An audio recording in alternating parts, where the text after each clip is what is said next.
अकोला हिवरखेड अकोट रस्ता बंद, मोठे झाड पडल्यामुळे पूर्णपणे वाहतूक बंद. Akola reporter Ganesh Wadekar, bureau chief, Chanakya news channel India. Hiwarkhed Akot रस्त्याचे काम सुरू असून पाण्याचा निचरा होण्यासाठी मोठ्या नाल्यांचे बांधकाम सुरू आहे. खालून झाडाच्या मुळांजवळ जेसीबीद्वारे खोदकाम केल्यामुळे मुळांची पकड ढिली झाली. त्यामुळे आज सकाळी 9 ते 10च्या दरम्यान एक महाकाय वृक्ष रस्त्यावर पडला.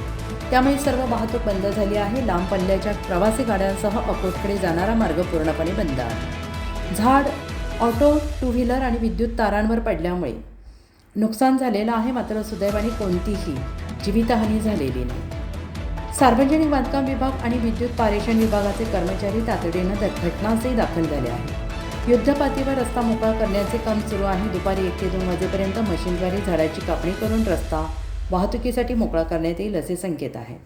घटनास्थळी ठाणेदार सचिन पाटील, दुय्यम ठाणेदार कायंदे यांच्यासह पोलीस अधिकारी, पत्रकार धीरज बजाज, संदीप इंगळे, बाळासाहेब नेरकर, सुरेश चौबे, अर्जुन खिरडकर यांच्यासह हिवरखेड नगर परिषदेचे पदाधिकारी, कर्मचारी, पारेषण विभागाचे कर्मचारी रस्ता मोकळा करण्याचा प्रयत्न करत आहेत.